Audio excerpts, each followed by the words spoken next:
soaked in folds of midnight water, side by side, we sons and daughters. We set forth for no king's orders, but we'll sail together. The history, Okay, the it story, happens all of it. often on a ship that women would dress as men, look and act like a man, and hide out on a ship. She'd be a crew member, nobody would know.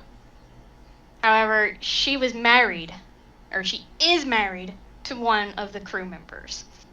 Whenever they joined the crew, they joined as a pair. He had gotten this position on the ship and he wanted to take her with him. And so she dressed as a man and she'd been on Butcher's ship. She's been on Butcher's ships for years. Butcher has no idea that she's on the ship and that she's married. And he However, still I doesn't think know I she's did married. state that he had saw Max and her husband getting something on, but he just kind of looked the other way. Men do. His men can do whatever they want. Right. But yeah, that was what was going on with that situation. But Wilcox returned to the camp. She wanted 4 men. That's all she asked, 4 men, and he brought back 3. And he's like, "This is all I can get. This is all I can muster." And she's like, "Okay, well, we have a few days. We'll find another, right? We'll get to it. We'll finish it." 3 men came, and then that's when Max decided that she wanted. She was just a basic member, just wherever anybody needed her, that's where she was. She would just pop up, help wherever a hand was needed. But she wanted to have more of a purpose. That was her mindset. And she came out. She exposed herself as a woman on the ship, and that she could make Betsy a good guard, if she would allow it. And Betsy was like, "You know what? She's been giving women power. Whenever she learned that Max had been on Butcher's ship for a while, she knows what she's doing, how everything's going." So And Betsy's like, "You know still what? keeping Yes." secrets, right? Betsy's still got plenty of secrets that she's keeping. For example, Max is married, and Butcher still has no idea that one of the men Yeah. on the ship is married to her, and he has this huge no relationship rule on the ship now because of the Scarlets. Yeah, her and her husband's relationship is pretty open. So, she knew a man, or he knew that the men wouldn't come on to his woman because she was a man, type thing. So there's a lot of that. But now with her being openly a woman, I haven't quite introduced him as his name yet, but he's worried. Her husband is worried that something might happen to And her. he should be. She's not a bad looking chick. She must have really worked hard to hide her feminine nature. That's why she's wearing a hat, to shade it all. She wears a really dark and heavy hat. It just shades her entire face, so no one just really looked in her general direction.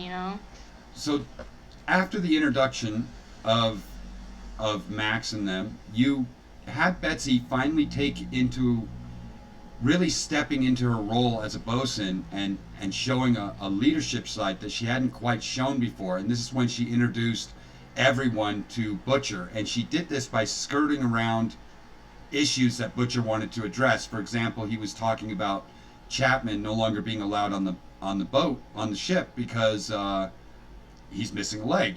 Pay him a couple extra hundred coin and send him on his way. And Betsy kind of put a stop to that, and then she kind of skirted around the issue that Max was a female and had always been and was on his ship. And she went through and started introducing people in a way that didn't undermine the captain, but still controlled the situation. And this was the first time Betsy had done that in front of everybody. She's an officer, and she's often learned how to, bring attention to things to Butcher. He doesn't want to be involved in a lot of things, nor does he. care most of the time. Just as long as the job is done and done right. That's all he cares about. And but with these new people being on the ship, she wanted him to have kind of a first name basis with them. That way he knew who they were, and just let her control her people, her men, so he knew who they were.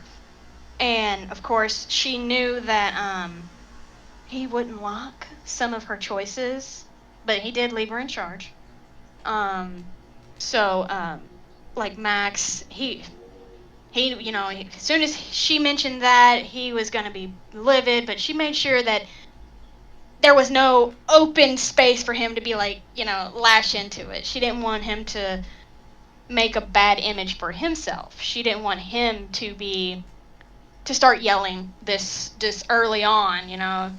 Save the yelling for on the ship. Everybody knows you're a hard ass, but let's chill for a little bit, okay? So that's why she kind of stepped in and just didn't give him a chance. Right. Okay, so she didn't want people to think differently of him so soon. So Butcher goes back and finds out this plot that was set up to capture Betsy. And it was not just one person, it was 3 people. And one of them was working individually, all by themselves. They didn't have any help from anybody else. And then he also found out that his old first mate was one of the people that was betraying Betsy and trying to get her killed. He found out that Izzy was also one of the people that was trying to get her killed. Right? Yes. And so he goes through and systematically starts killing people. And when he comes up to Izzy to get her, because he also found out that Hartley or somebody, I forget his name, Hartley. Huxley, thank you. He also found out that Huxley was part of it, but Huxley didn't have any personal stakes in it. He just wanted the money. And then it was all about the first mate, No Knees, and Izzy that had personal stakes in it.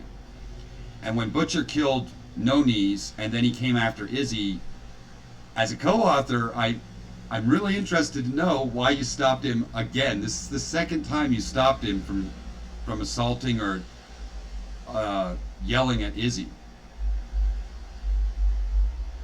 Betsy has a hard time deciding where she stands.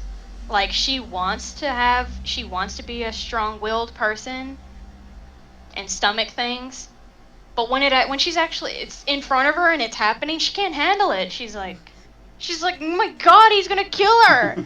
And that's when that caring, that sympathy, Betsy just comes back. She's like, I gotta stop him. She's gotta help. That's just how she is. She feels like that, and that's why she stopped him. She can't handle women being abused in certain ways, and he was lashing into her, and she was like, stop. Just stop.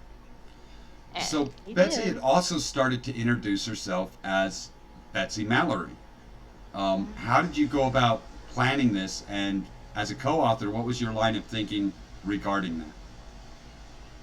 Well, she's gone by Miss Wright on the ship, and where she's becoming more of a person of power, she wanted to be someone else.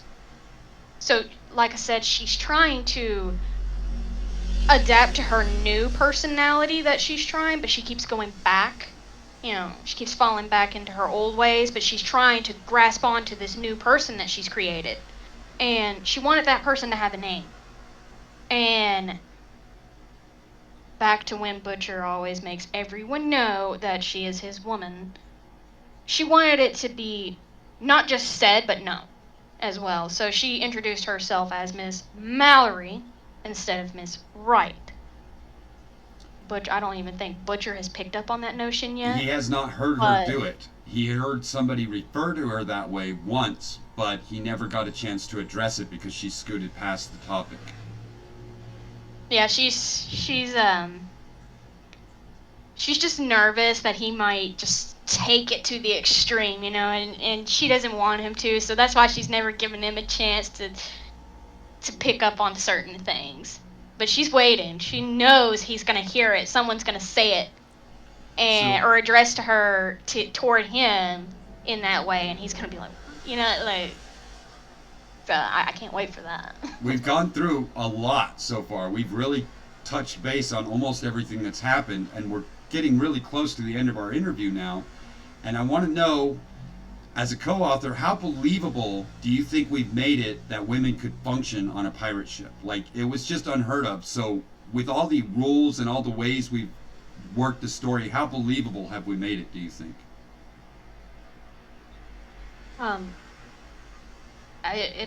It's just shocking to me to see that he would give women a chance. Like, Butcher, it has come off as one of those men that he thinks a woman is a woman. That's all she'll ever be. And, but he's giving them freedom from what they have been. But, they still be doing what they have been doing on land, but they be doing it on a ship. It's kind of like a cruise ship, if you think about it. So do you it's think a luxury ship? Do you think we've made it believable, though? Do you think that a pirate ship could function the way that we've got it set up? Or do you think it still sits heavy in the fantasy realm? I don't think it would be able to function that way. Most of the pirates in that time, they believed a woman should stay on land. She was an issue if she was on the ship. She brought bad, people believe they were bad omens. Bring the storms, the women brought the storms. They did this, they did that. It was always the women to blame. So ideally, I don't think I'd ever see a pirate ship with women aboard. So, but definitely. But I like it. I like in the the idea. realm of fantasy. Then we're still heavily in the realm of fantasy. We haven't made it believable enough that women could be on his ship. Well, once that is if these women become something more than what they are, it would reach that point. But right now they're just whores, and that's all they'll be for right now. Betsy hasn't quite. So we introduced the new gunner, Runic, but we haven't really messed around with that NPC very much. So there's not a lot to talk about there.